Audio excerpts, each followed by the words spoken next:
สวัสดีค่ะพี่น้องมาพบพ่อกับประชายามเลงพี่น้องเลยยามมือเวนกับพี่มือนี้จะเป็นอย่างพี่เมื่อยบ่มีแหงกันนอนบัดนี้ค่อยสิอ้วนบัดนี้แหละค่อยสิพาคุณเจ้าไม่เฮ็ดบักเบงน้อยกีบบานออกนะคะอันดับแรกเขากับม้วนกล้วยยอดก้อนนะคะม้วนกล้วยยอดแล้วก็เย็บลงไปตัดติ่งกล้วยออกมันบดน้อยแล้วนี่เบิ่งกล้วยบักใหญ่แล้วนี่ค่ะพี่น้องคะ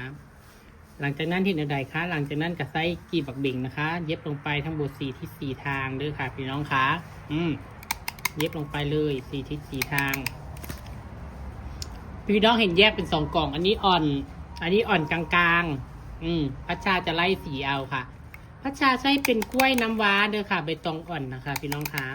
สีใบตองกล้วยน้ำว้าใบตองอ่อนนะมันจะสวยกว่าใบตองกล้วยตานีถ้าเป็นใบตองอ่อนแต่ถ้าเป็นใบตองแก่ต้องให้สีกล้วยตานีนะคะพี่น้องคะยอดวิวตกพี่น้องไผ่เบิ่งคลิปแต่กระเซพัชชาเนี่ยเด้อหลังจากนั้นพัชชาใช้นิ้วโบราณค่ะเย็บลงไป4 ทิศ 4 ทางพี่น้องคะนี่ค่ะบอกขึ้นยาวเด้อเอาขึ้นหน่อยนึงบอกขึ้นยาวหลายเย็บลงไป4 ทิศ 4 ทางเราจะได้เป็นขันบักเบง5 ยอดนะคะพี่น้องคะมันเพื่อกับมีข้างคือการนี่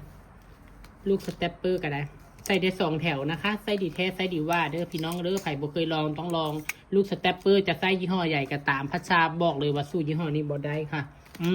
ได้ลองจังสิฮู้อย่าเพิ่งเสื้อคอยพี่น้องคะสเตปเปอร์กับไส้ดีตอนนี้ของบ่พอกันนะคะของขาดก็ต้องได้รอนะคะพี่น้องใครสั่งมาแล้วก็รอเด้อนี่ค่ะเย็บลงไปแบบนี้ค่ะจะได้ขันบักเบง5 ยอด1 2 3 4 5นะคะ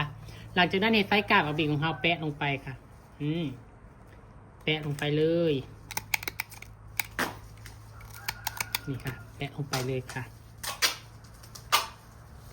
แปะลงไปอันนี้จะเป็นขันหมักเบง8 ทิศเด้อพี่น้องโดยการสับว่างนะคะพี่น้องขาสับว่าง8 ทิศเย็บลงไปก่อน4อันนี้คือตั้งรักตั้งต้นนี่4เห็นบ่นี่เย็บเวลาเย็บให้เย็บไล่ลงมาข้างล่างหลังจากนั้นให้ซับว่างนี่ซับเส้นนี้เลยเห็นบ่คะแล้วก็เย็บ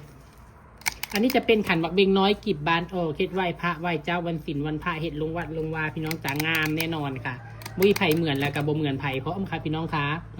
อันนี้ก็สิมั่นใจแนวนั้นนะเพราะว่าเคยเฮ็ดแล้วแต่ปีกายปีก่อนและบัดนี้เพื่อ FC ที่มาติดตามใหม่เพิ่นบ่เห็นคลิปนะคะพัชชาก็เลยจะไม่เห็นให้เบิ่งอีกเทื่อนึงนะคะกับอีกเห็นใบตองกล้วยงามใบตองอ่อนเห็นบ่คะพอซับว่างแบบนี้ก็จะเป็น8 ทิศบางคนว่าซับว่างแนวใดบัดนี้ต่อไปค่อยเทสให้เบิ่งชั้นอันนี้ตีเป็นชั้น1เนาะอันนี้เป็นชั้น2บัดนี้ชั้น3ให้ตรงกับชั้น1วางกาบบักเบงให้ที่ได้เท่าไหร่แห้งดีแล้วเวลายิบสเตปเปอร์นี่สำคัญยิบไล่ลงข้างล่างอันนี้ค่ะยิบไล่ลงข้างล่างเห็นบ่บัดนี้แทนที่จะใส่ตัวนี้นะคะใส่ตัวนี้บ่ได้มาใส่พี่ซับว่างเท่านี้แหละค่ะตอนที่เฮาซับว่างเนี่ยเฮากับซีดีไซน์กาบบักเบงทั้งเบิด4 กาบตัว1 ชั้นนะคะซับว่างไปซับว่างมาแบบนี้ไล่เรียงกันไปเรื่อยๆกาบบักเบงให้เอาที่ได้สำใจแห้งดีเด้อค่ะพี่น้องขาแล้วเวลาใช้สเตปเปอร์เย็บให้ไหลลงข้างล่างเด้อยิบไหลลงข้างล่างให้ต่ำลงนะกีบเพิ่นจะบานออกเวลาเฮาดอกไม้เข้าไปเฮาจะเห็นชัดเลยว่ากีบจะบานออกเห็นบ่4 กีบอันนี้ชั้นต่อไปก็4 กีบใส่นี่แล้วก็มาซับใส่นี่ก็มาซับใส่นี่เห็นบ่บริญาตเนาะค่ะอันนี้คือละเอียดเลยได้นี่บุ้ยไผ่มานั่งว่าละเอียดค่ะป่านนี้เลยพี่น้องเอ้ยอันนี้คือละเอียดใครเฮ็ดตามที่พระชาว้าวนี่มันก็จะเป็นโมดเดียวกันได้บักบิงแต่ถ้าว่าบริเฮ็ดตามที่พระชาว้าวนี่มันจะเป็นอีกทรงนึงได้มันจะเป็นอีกทรงนึงถ้าเจ้าเฮ็ดห่างมันก็จะเป็นอีกทรงนึงมันก็บ่เป็นกีบบานออกมันก็คนละทรงก็ค่อยเลยได้บางคนว่าอ้าวก็คือเฮ็ดคือพระชาอยู่บัดออกมามันคือบ่คือของพระชาเพราะว่าหยังมันบ่ที่จนว่าปลายมันเพียงกันพุ่นปลายกาบักบิงค่ะยิบไล่ลงแบบนี้แบบนี้เนี่ยบอดี้ไล่ลงแล้วนี่เวลายิบไล่ลงอันนี้ชั้นต่อไปแล้วนี่ไปนั่นนี่เรื่อยๆจนกว่าจะได้ขนาดหรือความใหญ่ตามที่ต้องการเด้อพี่น้องเด้อเนาะเดี๋ยวจะมาเบิ่งนำกันอีกจ้ะเพื่อเป็นการบ่เสียเวลานะคะพี่น้องคะเดี๋ยวใกล้เซตพัชชาให้เบิ่งอีกเชืนึงค่ะไปสักพักเริ่มเป็นรูปเป็นร่างแล้วพี่น้องคะเริ่มเป็นรูปเป็นร่างแล้วพัชชาจะว่าจะเอาจักเจ็ดนี่แหละเพราะว่ามันหลายพูดมันกันจากหนาไปนี่ค่ะ เย็บไล่ลงมามันก็เริ่มเป็นรูปเป็นร่างเป็นทรงเป็นโมดละ7 กาบนะคะ แถวละ7 กาบนะคะเดี๋ยวพัชชาก็จะเปียรัดคอเด้อบัดนี้ พอได้เป็นทรงแล้วนี่เราก็จะเปียรัดคอที่ตีนหมักบิ่งนะคะแล้วจังมาเบิ่งนำกันว่าจะงามสันใดนะคะเบิ่งทางเทิงเห็นบอมันจะเป็นลักษณะนี้ พอใส่ดอกไม้ออกมาไม่แทงจะเป็นโมดแบบบานออกแบบงามเลยแหละพี่น้องคะเดี๋ยวจังมาเบิ่งนำกันเนาะค่ะอีกเดือนนึงเนาะ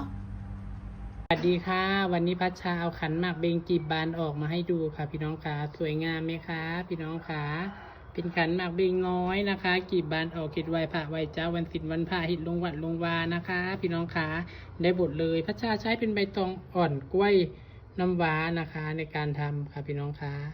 ฝากกดแชร์พัชชาด้วยนะคะส่วนคลิปและวิธีการทำเดี๋ยวเอาให้ดูนะคะ